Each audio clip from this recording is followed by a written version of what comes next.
আসসালামু আলাইকুম রহমতুল্লাহি বারাকাতুহু। তোমাদের প্রিয় উপন্যাস সঙ্গীত প্রেরণায় শক্তি, সুরায়া রাফা, পর্ব 7। সায়র কাউচে শুয়ে ফোন টিপছে আর কীর্তিক মনিটরে বাইক রাইড খেলছে। হঠাৎ করে কি মনে করে শোয়া থেকে উঠে বসে সায়র চিন্তাগ্রস্তদের মতো কপালে ভাঁজ রেখে বলে, এলিসার বাবা জেল থেকে ছাড়া পেয়ে গেছে। কীর্তিকের দৃষ্টি মনিটরেই আটকে আছে এখনো। ও চুইংগাম চিবোতে চিবোতে বলল, আই নো। এবার নিশ্চয়ই খারাপ কিছু হবে এলিসার সাথে। তুই আছিস কি করতে? সায়র দীর্ঘশ্বাস ছেড়ে বলল, এবার আরও বেশি সতর্ক থাকতে হবে। এবার শুধুমাত্র এলিসা নয়, আমরা 4 জনই টার্গেট। কীর্তিক খেলাটা পোজ করে দোতলায় অরুর ঘরটার দিকে তাকিয়ে কিছু একটা ভাবল, তারপর বিড়বিড় করে বলল, if he dare to touch I Sayar I will kill হিম।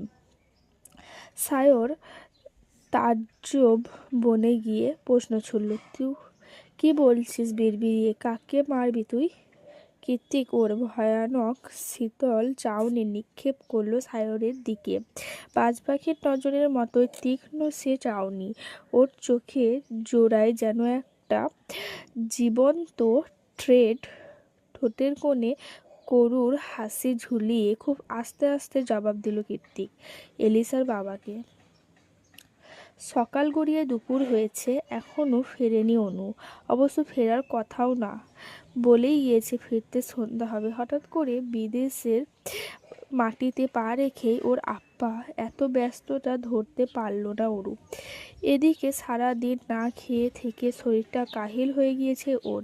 নিচে গিয়ে কিছু একটা খেতে হবে, নয়তো না খেয়ে প্রেসার ফল করে অসুস্থ হয়ে গেলে বিদেশের মাটিতে কে দেখবে ওকে। যেমন ভাবনা তেমন কাজ। ওর দরজাটা সাবধানে একটু ঢিলে করে উকি দিল বাইরে।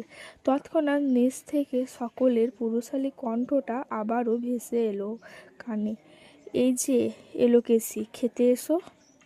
অরু দুপা সামনে বাড়িয়ে করিডর দিয়ে নিচে চাইল, দেখলো অ্যাপ্রন পরে হাতে ফ্রাইং প্যান নিয়ে ওর দিকে তাকেই হাসছে সায়র। ফর্সা মুখশ্রীতে সেই সাবলীল হাসি বেশ ভালোই মানিয়েছে। ঠিক তার অন্য পাশে ডাইনিংয়ে বসে চুপচাপ কাঁটা চামচ দিয়ে কিছু খাচ্ছে কীর্তিক। ওর ভাবভঙ্গি এমন যেন ওর আশেপাশে কোনো মানুষই নেই, সব গরু ছাগল। অরু এবার নিচে নেমে এলো। সায়র নিজের সাবলীল হাসিটা মুখে ঝুলিয়ে রেখেই ওর দিকে খাবারের প্লেট এগিয়ে দিয়ে বলল, বসে পড়ো। অরু প্লেটের দিকে উকি দিতেই ওর চোখে মুখ বিরক্ত কুঁচকে এলো। দুপুরের খাবার এসব ঘাস পাতা কে খায়? সাথে একটু করো মাংস ভাজা, স্টেক হবে হয়তো, আর একটুখানি ম্যাশড পটেটো, ব্যাস এতটুকুই লাঞ্চ। গোল গোল অসহায় চোখ করে ওদের দুজনের দিকে তাকালো অরু। সায়র এবার অরুর দিকে আরেকবার কীর্তিকের দিকে তাকাচ্ছে। কীর্তিক খেতে খেতে বলল, দেখ তো এইটুকুনি, এত খাবার রাখিস কোথায়? কীর্তিক আবার বলল, দেখতে তো এইটুকুনি, এত খাবার রাখিস কোথায়? খুব রাগ হলো অরুর। আমেরিকায় এসেছে বলে এইসব ঘাস পাতা খেয়ে বাঁচতে হবে? তাছাড়া ভাত নেই, ডাল নেই, তরকারি নেই, এইটা কেমন দুপুরের খাবার? ছ্যাঃ। মনে মনে আমেরিকার গ্রিন কার্ডধারী বাঙালিদের হাজারটা তিরস্কার জানালো অরু। দেশে থাকে না বলে দেশের ঐতিহ্যটাও ম্যাশ পটেটোর মতোই ভর্তা বানিয়ে ফেলেছে এরা। তারপর আলগোছে নিজের চুলগুলো হাত খোঁপা করে ওড়নাটা কোমরে পেঁচিয়ে এগিয়ে গেল রান্নাঘরের দিকে। ক্যাবিনেট আর ফ্রিজ হাতের কাছে চাল ডাল যা পেল সব কিছু একসাথে মাখিয়ে চুলোয় বসিয়ে দিল। কয়েক মিনিটের মধ্যে খিচুড়ির মোমো গন্ধ সুবাসিত হয়ে উঠল চারিদিক। সায়র নিজের প্লেট সরিয়ে রেখে রান্নাঘরের দিকে উকিঝুঁকি দিচ্ছে। ওর কাণ্ডে কৃত্তিক ভুরু কুঞ্চিত করে বলল, কি হলো, খাচ্ছিস না কেন? খেয়ে বিদায় হ। সায়র দাঁত কেলিয়ে বলল, খিচুড়ি কতদিন পর বাঙালি খানা, লোভ সামলাতে পারছি না। কৃত্তিক আবারও নিজের খাওয়ার মন দিল। একটু পর পর এক প্লেট খিচুড়ি এনে সায়রের সামনে রাখলো অরু। গরম খিচুড়ির গন্ধে খিদের পেট গুড়গুড়িয়ে উঠল ওর। অরু বলল, খেয়ে বলুন তো কেমন হয়েছে।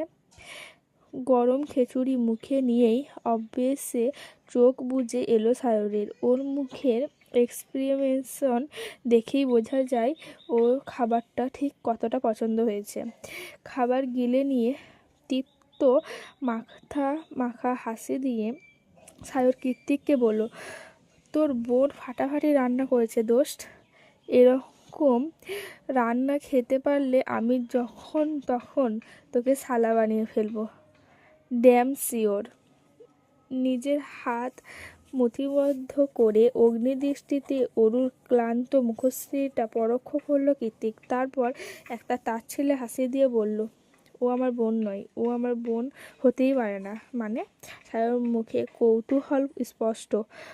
ও আমার বাপের দ্বিতীয় বইয়ের আগের পক্ষ। কৃত্তিকের এত বিশ্রী অপমানজনক সম্বোধনেও একটু টলল না অরু, বরং মৃদু হেসে সায়রের উদ্দেশ্যে বলল, জি উনি ঠিকই বলেছেন। আমি ওনার আপন কিংবা সৎ বোন টাইপ বোনই নয়। আমার নাম আরোরা শেখ। কৃত্তিকের কথা সায়রও খুব একটা গায়ে মাখল না। ও অরুর কথার জবাবে একরাশ উচ্ছ্বাস নিয়ে জানায়, আমি সায়র আহমেদ, কিন্তু বাংলাদেশি নয়, ইন্ডিয়ান। আমার হোম টাইম দার্জিলিংয়ে। দার্জিলিং নামটা শুনেই আগ্রহের প্রবণতা বানভাসী হলো অরুর। দার্জিলিং আর কাশ্মীর ওর পছন্দের লিস্টে সবার আগে। জীবনে একবার হলেও জায়গাগুলোতে যেতে চায় অরু। পাহাড়ের গায়ে জমে থাকা মেঘ, বৃষ্টি, বরফ, ঝর্ণা সব কিছু নিজ হাতে ছুঁয়ে দেখতে চায়। নিজের মন গহীনে লুকোনো ইচ্ছা খানিকটা পর্দা খুলে দেওয়ার দরুন অরু বলল, জানেন, দার্জিলিংয়ে ঘুরতে যাওয়া আমার অনেক দিনের স্বপ্ন। তাই কোথায় ঘুরতে চাও? দার্জিলিংয়ে? আর কার সাথে যাবে? অরু মুখ থেকে কথার বহর বের হতে না হতেই সশব্দে হাতের কাঁটা চামচটা ছুঁড়ে ফেলে দিয়ে উঠে দাঁড়িয়ে পড়ল কৃত্তিক। কয়েক কদম এগিয়ে গিয়ে অরুর মুখোমুখি দাঁড়িয়ে বলল, I hate Bangali food, even everything. So next time আমার বাসায় এসব চিপ আলোচনা কোনোটাই করার সাহস করবি না। I want you. অরু সংকুচিত হয়ে 2 পা পিছিয়ে গেল। চোখের সামনে কি ঘটছে, কেন ঘটছে বুঝে উঠতে একটু টাইম লাগলো। কৃত্তিক বারবার ওকে অপমান করছে, ভেঙে ফেলতেছে চাইছে, কিন্তু কেন? বয়সে ওর থেকে অনেক বড় বলে? তবে অরুও তো চুপ মেরে যাওয়ার মেয়ে নয়। কৃত্তিকের সূক্ষ্ম অপমানের জবাব অরু পাল্টা তীর ছুড়ল, বলল, আমি যতদূর জানি আপনি নিজে খাঁটি বাঙালি, তার উপর নামকরা রাজনীতিক বংশের ছেলে। ব্যাস এতটুকু বলাই ফুসরত হলে অরুর। এরপরই টেবিলে রাখা স্টেট কাটার সিলভার রঙের ছুরিটা ওর গলায় চেপে ধরে কৃত্তিক। হোয়াটস রং জেকে, কি করছিস এটা? কৃত্তিকের কাণ্ডে সায়র হকচকিয়ে উঠে কিছু বলতে যাবে, তার আগেই ওকে হাতের ইশারায় থামিয়ে দিল কৃত্তিক। দাঁত দিয়ে পিষে ফেলে বলল, আমাদের মধ্যে কথা বলতে আসিস না সায়র। ও যেভাবে আমাদের কথাটা উচ্চারণ করলো, মনে হচ্ছে স্বামী স্ত্রী তাদের স্টুপিড সাংসারিক ঝগড়া করছে, আর ওই তৃতীয় ব্যক্তি হয়ে আগ বাড়িয়ে তাদের ঝগড়া থামাতে এসেছে। কিন্তু ব্যাপারটা তো এমন নয়। সায়র একদিনেই বুঝে গিয়েছে কৃতিক মেয়েটাকে অসম্ভব অপছন্দ করে। তাহলে কে রেখে গেল মেয়েটাকে এখানে এই জমের হাতে? এখন না হয় সায়র আছে, কিন্তু রাত বিরেতে হুট করে জেগে রেগে গেলে তখন কি হবে? সায়র ভাবতে ভাবতে শটান বসে পড়ল। কৃতিক এখনও একইভাবে দাঁড়িয়ে আছে, ভয়ে নিজের জামা নিজে শক্ত করে চেপে ধরে রেখেছে অরু। চোখ দুটো পানিতে ছলছল করছে, এই গড়িয়ে পড়ল বলে। মুখে মুখে তর্ক আমার একদম পছন্দ নয়। এখন থেকে আমি যা বলবো তুই সেটা করবি। আমার সামনে মোটেই ফাকিং তেজ দেখাতে আসবি না, নয়তো তোর তেজ গলিয়ে দিতে আমার 1 সেকেন্ডও সময় লাগবে না। Mind it. ক্ষিপ্তটা সুস্পষ্ট ওর চোখ দুটোই, সেই সাথে মুখের কথাগুলো চপেটাঘাতের মতোই শক্তশালী। তবুও কত নির্বিঘ্নে কথাগুলো বলে অরু ঘিরে শব্দ করে দরজা লাগিয়ে দিল কৃতিক। কৃতিক চলে যেতেই অরুর চোখের জলের বাঁধ ভেঙে যায়। অসহায়ের মতো নিজের চোখের জলকে থামাতে বারবার চোখ মুছছে অরু। অভিমানী কান্নায় নাকের ডগাটা লাল হয়ে গিয়েছে। সায়র এগিয়ে গিয়ে নিজের রুমালটা অরুর দিকে এগিয়ে দিল। মুখটা মুছে না অরু। অরু নিল না, বরং দৌড়ে হলরুম ছেড়ে দোতলার ছাদ বারান্দায় চলে গেল। বড্ড আত্মসম্মানে লেগেছে ওর। একজন অপরিচিত মানুষের সামনে এতটা অপমানিত এর আগে কখনো হয়নি ও। কৃতিক কেন ওকে দু চোখে দেখতে পারে না, কেন ওর ওপর সবসময় ক্ষিপ্র হয়ে থাকে, তা আজও ধরতে পারে না ওরু। এদিকে সায়র নিজেও কৃতিকের কাণ্ডে বিরক্ত। কোনো এক অজানা কারণে অস্বাভাবিক রাগ ওর। কখনো কি করে রেগে যায় সেটা কেবল ওই জানে, আর একবার রেগে গেলে তো কথাই নেই। এখন সব ভয়াবহ কাজ করে যেগুলো স্বাভাবিক মানুষের দ্বারা সম্ভব নয়। এত রাগজটা স্বভাব নিয়ে কৃতিক যে কি করে কলেজের প্রফেসর ভেবে পায় না সায়র। কিন্তু অরু তো রেগে যাওয়ার মতো কিছুই করেনি। এত ছোট্ট একটা মেয়ের সাথে এত বাজে ব্যবহার করার কি মানে আছে? আশ্চর্য। আনমনেই বলে ওঠে সায়র। সন্ধ্যায় কৃতিককে বিদায় জানিয়ে চলে যায় সায়র। আজ রবিবার ছিল বলেই এসেছিল। প্রত্যেক সপ্তাহে ছুটির দিনে এলিসা, সায়র নয়তো অর্ণব কেউ না কেউ কৃতিকের সাথে দেখা করতে করে। এই জনমানবহীন নীরব স্টেটে আসছে। নয়তো মাসের পর মাস গেলেও কৃতিকের কোনো খোঁজ মেলে না। না কোনো সোশ্যাল মিডিয়া, না কোনো ইন্টারনেট, না কোনো ফেস টু ফেস আলাপ। অনেকটা অস্বাভাবিক লাইফস্টাইল বলা চলে ওর। স্বাভাবিক মানুষ এভাবে একা একা থাকলে দম বন্ধ হয়ে মারা যাবে নিশ্চিত। প্রয়োজনে বাইরে গিয়ে ও শুধু একটা কাজই করে, সেটা বাইক রাইডিং। কৃতিক সায়রকে এগিয়ে দিতে গেটে কাছে এলে সায়র গাড়িতে উঠতে উঠতে বলল, প্লিজ ভাই, মেয়েটাকে আঘাত করিস না, বড্ড মিষ্টি মেয়েটা। তুই ওকে রাখতে না চাইলে বলিস, আমি আমার বাসায় নিয়ে পুতুল বানিয়ে সাজিয়ে রাখবো ওকে। তবুও ওকে টর্চার করিস না, আই রিকোয়েস্ট ইউ। সায়রের কথায় জিভ দিয়ে গাল ঠেলে একটা তীর্যক আর রহস্যময় হাসি দিয়ে কৃতিক বলে, are you fucking kidding me? নিজের হার্টবিটকে কেউ আঘাত করে? কিছু বললি? নাথিং, তুই যা। আর দরকারে প্রত্যেক উইকেন্ডে 3 জন মিলে আমাকে জ্বালানো বন্ধ কর। সায়র নিজের ছাদ খোলা বিএমডাব্লিউতে নিয়ে উল্টো পথে যেতে যেতে পেছনে না ঘুরেই হাত নাড়িয়ে বলল, see you in next weekend, bye bye. সন্ধ্যার দিকে অনুও ফিরে আসে। রুমে গিয়ে পরনের মোটা কোট খুলে চারদিকে খুঁজতে শুরু করে অরুকে, কিন্তু কোথাও অরু নেই। ও ডাকতে ডাকতে করিডোরের অন্য মাথায় গিয়ে দেখলো অরু চুপচাপ ছাদ বারান্দার মেঝেতে বসে আছে, হাত দুটো দিয়ে রেখেছে ঠান্ডার রেলিংয়ের তার ওপর চিবুক। কাজ ঠেলে বারান্দায় পা রাখতে হু হু বাতাসে হাড় হিম হয়ে এলো অনুর। এই ঠান্ডার মধ্যে অরু কি করে বারান্দায় বসে আছে বুঝে উঠতে পারল না অনু। ততস্থ গাড়িতে অরুকে টেনে ভেতরে নিয়ে আসলো ও। অরুর ফর্সা মুখ ঠান্ডা নীল বর্ণ ধারণ করেছে, মুখটা শুকিয়ে এইটুকুনি হয়ে আছে। ঠিক আছিস বনু? দুপুরে খেয়েছিস? অনুর উদ্বিগ্ন প্রশ্নে সচকিত হয়ে উঠল অরু। শরীরে ক্লান্তি টুকু ঝেড়ে ফেলে দিয়ে মুখে প্রশস্ত হাসি ঝুলিয়ে বলল, খেয়েছি আপা। ভেতরে হাঁসফাঁস লাগছিল তাই বাইরে এসে একটু বসলাম। তুই খেয়েছিস? আর মা কেমন আছে? আমি দেখতে যাব মাকে। অনু স্বস্তির নিঃশ্বাস ছেড়ে বলে, মা আইসিইউতে আছে রে অরু। এখন গেলেও কাছে যেতে পাবি না। তার চেয়ে বরং কেবিনে শিফট করুক, তখন না হয় যাবি। তোর কষ্ট হচ্ছে আপা, তাই না? না রে কৃতিক ভাইয়া আগে ভাগেই কোম্পানিতে সতর্ক করে রেখেছিল, তাই তারাই সব ঝামেলা সামলেছে। আমি তো শুধু মায়ের কাছে কাছে ছিলাম।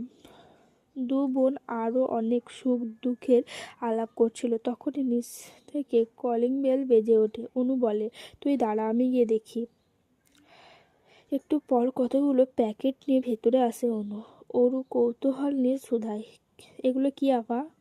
মনে তো হচ্ছে বিরিয়ানির প্যাকেট। বিরিয়ানির নাম শুনেই সারাদিন না খাওয়া অরুর পেট গুড়গুড়িয়ে ওঠে। কি বলিস আপা, তুই অর্ডার করেছিস? অনু এদিক ওদিক না বোধ মাথা নাড়ায়। তাহলে? অনু প্যাকেটগুলো টেবিলে রেখে বলল, তুই দাঁড়া, আমি কৃতিক ভাইয়াকে একবার জিজ্ঞেস করে আসি। অনু কৃতিকের রুমে নক করে ঢুকলো। দরজা খোলাই ছিল। কৃতিক ল্যাপটপে কিছু একটা করছিল তখন। অনু একটু ইতস্ত হয়ে গলায় বলে, ইয়ে মানে ভাইয়া, আপনি কি কোনো খাবার অর্ডার করেছিলেন? কৃতিক সজোরে এদিক ওদিক মাথা নাড়ায়, যার উত্তর না। অনু নিরাশ হয়ে যেতে যেতে বলল, তাহলে মনে হয় ভুল করে। ইয়ে অনু, পিছু ডাকে কৃতিক। অনু ফিরে তাকায়। আমার মনে হয় তোরা ফার্স্ট টাইম এসেছিস তো, তাই কোম্পানি তোদের ওয়েলকাম গিফট হিসাবে খাবারগুলো পাঠিয়েছে। আফটার অল তোরা চেয়ারম্যানের মেয়ে। অনু শুনে খুশি হয়ে গেল। উপর থেকে অরুকে ডেকে বলল, খা অরু, এগুলো কোম্পানি থেকে পাঠিয়েছে আমাদের জন্য। অরু আর অপেক্ষা করলো না। সারাদিনের অভুক্ত প্লেটটাকে অসহায়ের দিতে বসে পড়ল পেট পুজো করতে। খুশি মন নিয়ে অনু চলে যেতে কৃতি আবারও নিজের কাজে মন দিল। সান ফ্রান্সিসকো থেকে মাইল 30 দূরে ছোট্ট নির্জন এই শহরতলীয় আবহাওয়া বই অদ্ভুত। সপ্তাহে বড়জোর দু একটি বার রোদের মুখ দেখা যায়, বাকিটা সময় ঘুটঘুটে মেঘাচ্ছন্ন আকাশ, নয়তো কুয়াশার ঢাকা ঝাপসা প্রকৃতি। তার ওপর হাড় কাঁপানো ঠান্ডা তো আছেই। ঘরের মধ্যে কৃত্রিম তাপমাত্রা নিয়ন্ত্রণ ব্যবস্থা থাকায় সেই হিমধরা শীতল ছুঁতে পারে না মানুষের শরীর। -0 ডিগ্রিতেও এদেশে মানুষের কর্মব্যবস্থা, জীবন অনরব। কিন্তু একা একা এভাবে রুমের মধ্যে বসে বসে ঠিক কতক্ষণ থাকা যায়? গত 2 দিন ধরেই এভাবে কাটাচ্ছে অরু। খাও দাও আর ঘুমাও। আপ্পাও সকাল হতে না হতে হসপিটালে ছোটে।